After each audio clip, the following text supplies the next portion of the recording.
Hello friends, कैसे हैं आप लोग। उम्मीद करता हूँ बहुत अच्छे होंगे और अपनी पढ़ाई को बहुत अच्छे तरीके से अंजाम दे रहे होंगे। चलिए आज फिर मैं उपस्थित हूँ लेकर बहुत अच्छे प्रश्नों का संग्रह है। 25 प्रश्न है इसमें, जिसमें कि आपको चैप्टर जलमंडल व महासागरीय धाराएं है।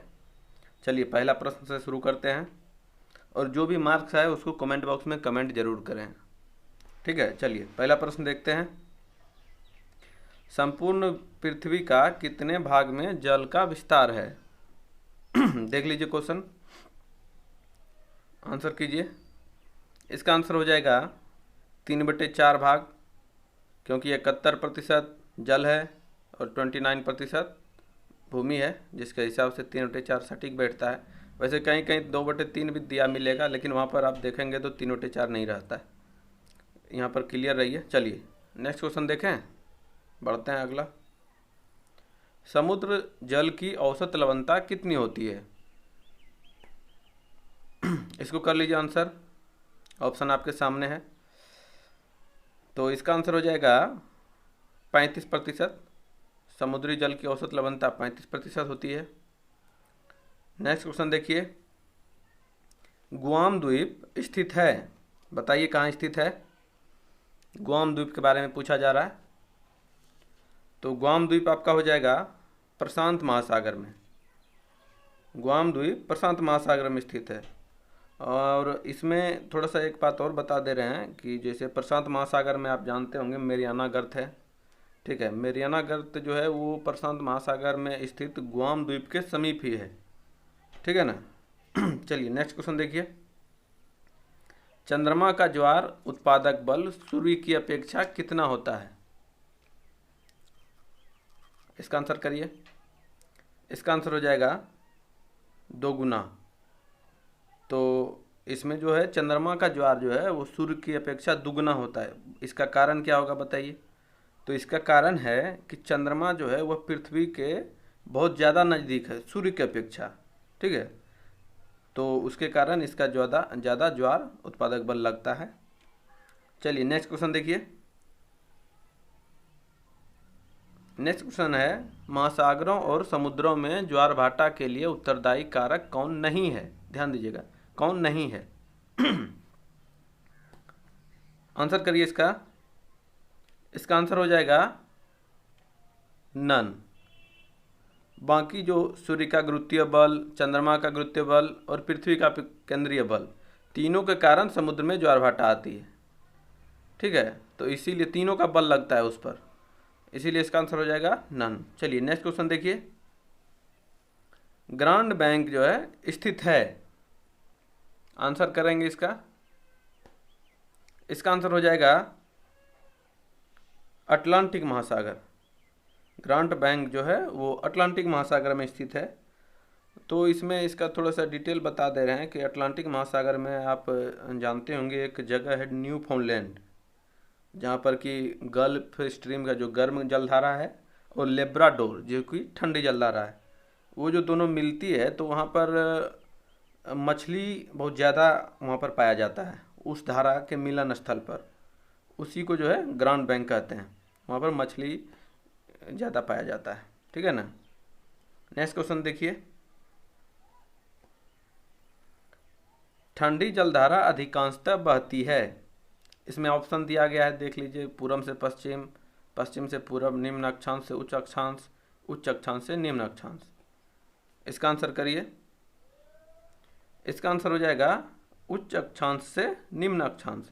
इसका मतलब ये हुआ कि जैसे देखिए ये पृथ्वी है तो ठंडी जलधारा ये आपका विषुवत रेखा हो गया, और ये 0 डिग्री अक्षांश है, ये 90 डिग्री इधर हो जाएगा दोनों ध्रुव पर। ठीक है, तो उच्च अक्षांश से निम्न अक्षांश मतलब ये धारा इस तरफ बहती है और ठंडी होती है। इसको देखिए याद करने का साधारण तरीका है, कभी नहीं भूलेंगे। क्या है कि आप जानते हैं दोनों ध्रुव पर बर्फ है कि नहीं। तो बर्फ तरफ से जब हवा अंदर की ओर आएगी विषुवत रेखा की ओर, तो जब बर्फ से आएगी तो हवा ठंडी ही होगी, है ना। तो साफ इसमें एकदम कभी भूलना नहीं है। ठंडी जलधारा जो है वो ध्रुवों से विषुवत रेखा की ओर, मतलब हुआ उच्च अक्षांश से निम्न अक्षांश की ओर आती है। सही है। चलिए अगला प्रश्न देख लेते हैं। निम्नलिखित में से कौन सी विशेषता सारगेसो सागर की है? आंसर करिए इसका। सारगेसो सागर जो है वो उसकी विशेषता क्या है, यही बताना है। तो इसका आंसर हो जाएगा समुद्री वनस्पति। सारगेसो सागर जो है समुद्री वनस्पति के लिए प्रसिद्ध है। सारगेसो सागर जो है कहाँ? तो यह अटलांटिक में, उत्तरी अटलांटिक में है। तो यह एक तरह से जड़ विहीन, मतलब जिस में कि घास में जड़ नहीं है वही घास पाई जाती है यहाँ पर। और इसका लगभग 11,000 वर्ग किलोमीटर का इसका क्षेत्रफल है इस घास का, जिसमें कि समुद्री वनस्पति पाई जाती है, इसीलिए इसको सारगेसो सागर कहते हैं। ठीक है, चलिए नेक्स्ट क्वेश्चन देखिए, एकदम सही करते जाइए सबको। एक ही स्थान पर एक उच्च ज्वार और एक मंद ज्वार के बीच का अंतराल क्या है? बहुत अच्छा क्वेश्चन है, इसमें कन्फ्यूजन नहीं होना चाहिए, थोड़ा सा भी नहीं। सही है, चलिए इसका आंसर करिए। इसका आंसर हो जाएगा 12 घंटे 26 मिनट। तो इसमें क्या होता है कि जानते होंगे आपके हर एक ज्वार जो है 12 घंटा 26 मिनट पर आता है ना। और हर एक ज्वार के बाद, हर एक ज्वार के 6 घंटा 13 मिनट बाद भाटा आता है। ठीक है, तो 24 घंटा में 2 ज्वार और 2 भाटा, क्या है कि एक ज्वार जब होगा तभी फिर भाटा आएगा। चलिए नेक्स्ट क्वेश्चन देखिए। उस महाद्वीप का नया नाम क्या है जहां टुंड्रा प्रकार की जलवायु नहीं पाई जाती है? इसको ध्यान में रखिए, टुंड्रा प्रकार की पूछ रही है, तो इसको बताइए क्या हो जाएगा इसका आंसर। इसका आंसर हो जाएगा, ये बहुत ही आसान क्वेश्चन है, सब मैप का खेल है। चलिए इसका आंसर हो जाएगा अफ्रीका। आप जब बाकी का तीनों जो महादेश है उसको जब आप मानचित्र में देखिएगा तो तीनों महाद्वीप जो है वो ध्रुवों की ओर ज़्यादा है, कहने का मतलब पोल। तो इधर भी बर्फ़ है, इधर भी बर्फ़ है, टुंड्रा प्रसिद्ध बर्फ़ वाले क्षेत्रों में पाई जाती है। तो और ये जो अफ्रीका महाद्वीप है ये बीचों बीच है, इसीलिए यहाँ पर जो है टुंड्रा प्रदेश नहीं पाया जाता है। चलिए नेक्स्ट क्वेश्चन देखिए। सुनामी का कारण है, बहुत अच्छा क्वेश्चन है, इसका आंसर कर लीजिए। इसका आंसर हो जाएगा समुद्र में जब भूकंप आते हैं तभी सुनामी आता है। ठीक है, भूकंप उसका मुख्य कारण है, समुद्री भूकंप। चलिए नेक्स्ट क्वेश्चन देखिए। प्रश्न है, निम्न में कौन सुमेलित है? इसको देख लीजिए, इसका आंसर करिए। इसका आंसर देखिए, मेरियाना गर्त। मेरियाना गर्त जो है वो प्रशांत महासागर में है, ये भी सही, ये सही है। उसके बाद आप देख लीजिए नेक्स्ट क्वेश्चन, नेक्स्ट ऑप्शन देखिए, प्यूर्टो गर्त, ये अटलांटिक में है, ये भी सही है। उसके बाद देख लीजिए सुंडा गर्त। सुंडा गर्त जो है ये आपका हो जाएगा हिंद महासागर, ये भी सही है। टोंगा गर्त, टोंगा गर्त जो है हिंद में नहीं होकर के ये प्रशांत में, ये प्रशांत महासागर में, ये तीनों सही है। ठीक है, नेक्स्ट क्वेश्चन देखिए। देखिए, सागरीय लवणता से संबंधित तथ्यों में कौन असत्य है?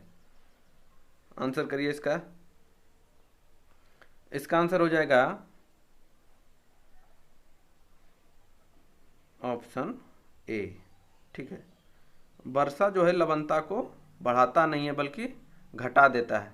क्या कि जो वर्षा होती है तो उसमें उस वर्षा के पानी में लवण नहीं होता है, तो वो जो समुद्र में जब वो गिरेगी तो वो वहाँ की लवणता को वो कम कर देगी, वो बढ़ाएगी नहीं। बाकी जो है वाष्पीकरण से सागरीय लवणता में वृद्धि होता है, ये सही है कि जो वाष्पित हो जाता है तो उसमें से सिर्फ शुद्ध पानी वाष्पित होता है, ना कि उसमें पाए जाने वाला जो भी तत्व है वो वाष्पित होता है। तो बाकी में कम बच जाने पर वहाँ लवणता वृद्धि हो जाती है। फिर नदियों और सागरीय लवणता को कम करती है, बिल्कुल सही है। नदी वाले जल में लवण नहीं पाया जाता है, वो सागर में जाकर के वहाँ के लवणता को कम करती है। इसका आंसर हो जाएगा ऑप्शन ए। ठीक है, अगला प्रश्न देखिए। महासागरीय लवणता के घटकों में सर्वाधिक मात्रा पाई जाती है। देखिए अभी पिछला क्वेश्चन के हिसाब से ही है, बहुत ही आसान क्वेश्चन है, इसको बनाइए। ये हो गया आपका सोडियम क्लोराइड, मतलब नमक। नमक सागर से पाया जाता है। चलिए अगला प्रश्न देख लीजिए। समान वर्षा वाले स्थानों को मिलने वाली रेखा कहलाती है। इसका आंसर करिए। समवर्षा, इसको थोड़ा सा याद करके रखिए, इस सब में थोड़ा ज़्यादा कन्फ्यूजन होता है और ज़्यादा पूछता भी है। देख लीजिए, इसका आंसर हो जाएगा आइसो हाइट, जबकि ऐसे बोलिएगा तो हाइट में ना ऊंचाई नहीं। आइसो हाइट ये समवर्षा है। आइसोहेल, आइसोहेल हो गया समलवन, समलवन। फिर हो गया आपका सी नंबर में क्या दिया हुआ है, आइसोबात, ये हो गया समगहराई, गहराई में जाके बात करना है, समगहराई। फिर आइसोनीफ, आइसोनीफ साफ पता चल रहा है नीफ, तो सममेघ होता है, समान बादल वाले मेघ।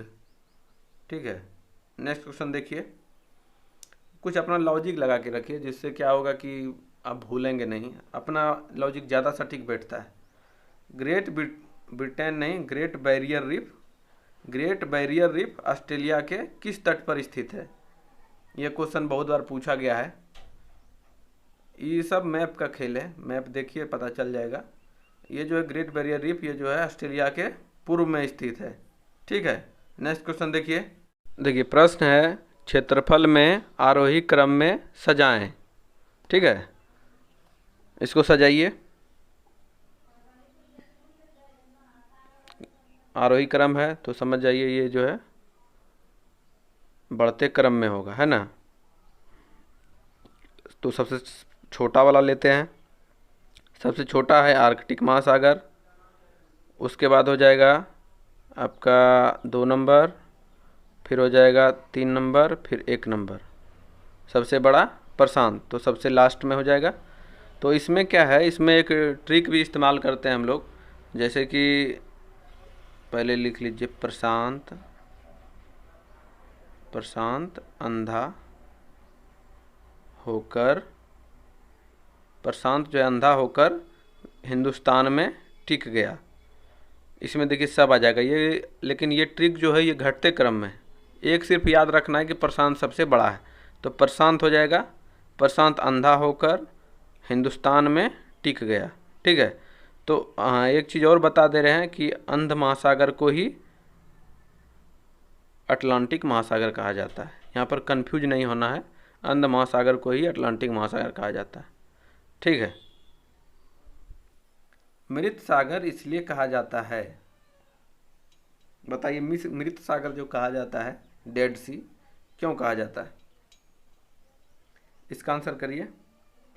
इसका आंसर हो जाएगा यह जलीय जीवन को समर्थन नहीं करता है, मतलब वहाँ जलीय जीव नहीं पाए जाते हैं, इसीलिए इसको मृत सागर कहा जाता है। चलिए नेक्स्ट क्वेश्चन देखिए। अटलांटिक महासागर के साथ प्रशांत महासागर को कौन सी नहर जोड़ती है? इसका आंसर करिए। इसका आंसर हो जाएगा पनामा। ठीक है, इसका आंसर हो जाएगा पनामा। तो इसमें देखिए पनामा, पी ए, तो यहाँ हो जाएगा पी से प्रशांत, ए से अटलांटिक, पनामा। ठीक है, अगला प्रश्न देखिए। नॉर्मंडी तट कहाँ स्थित है? ये बहुत बार पूछा गया क्वेश्चन है। इसका आंसर करिए। इसका आंसर हो जाएगा फ्रांस। नॉर्मंडी तट फ्रांस में स्थित है। इसमें बताने के लिए कुछ नहीं है, ये तो जगह, इसीलिए इसको याद रख लीजिए। चलिए अगला प्रश्न देखिए। सागरीय लवणता अधिक होने से जल पर क्या प्रभाव पड़ता है? देख लीजिए, इसका आंसर कर लीजिए। जब लवणता बढ़ जाएगी तो स्वाभाविक है कि उसका क्वथनांक अधिक हो जाएगा, और जब क्वथनांक अधिक होगा और लवणता जब बढ़ती है तो हिमांक भी कम हो, हिमांक कम क्वथनांक अधिक। ठीक है, चलिए अगला प्रश्न देखिए। भारत में कौन सी झील सर्वाधिक लवणीय है? आंसर करिए इसका। इसका आंसर हो जाएगा ऑप्शन बी, सांभर झील, जो कि राजस्थान में है, राजस्थान में स्थित है। ये भारत की सर्वाधिक लवणीय झील है, जिसका कि आपको ध्यान में रख लीजिए, इसको 205% लवणता पाई जाती है। और जो कि आपका सर्वाधिक वान झील तुर्की जो है, वो आप जानते होंगे तुर्की में है विश्व का, उसमें 330% पाई जाती है लवणता। ठीक है, चलिए अगला प्रश्न देख लेते हैं। किस महासागर का आकार अंग्रेजी अक्षर एस के समान है? देखिए इसमें कुछ नहीं है, इस प्रश्न में कुछ नहीं है, सिर्फ मैप को देखना है जब आप मैप देखिएगा तो उसका आकार ऐसे थोड़ा सा ऐसे है, जो कि इधर देखिएगा उत्तरी अमेरिका, इधर दक्षिणी अमेरिका, इधर यूरोप वगैरह है।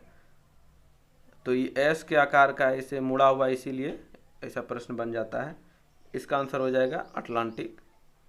चलिए अगला 24वां प्रश्न देखिए, सर्वाधिक तटीय सीमा वाला देश है।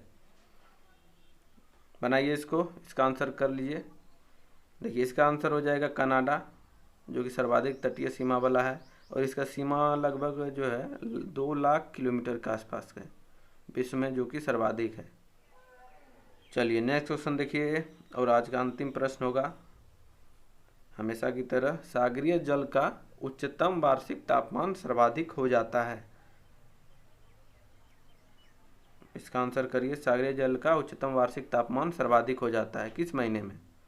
तो यह हो जाता है अगस्त के महीने में सर्वाधिक तापमान हो जाता है। ठीक है दोस्तों, कैसा लगा प्रश्न कमेंट सेक्शन में ज़रूर कमेंट करें, और बाकी अपडेट के लिए सब्सक्राइब कर दीजिए, शेयर कर दीजिए, और इसका PDF जो है डिस्क्रिप्शन लिंक में दिया गया है, वहाँ से डाउनलोड करके आप पहले सेट मार लीजिए या बाद में, जैसा करिए आपको जैसा अच्छा लगे। चलिए धन्यवाद दोस्तों।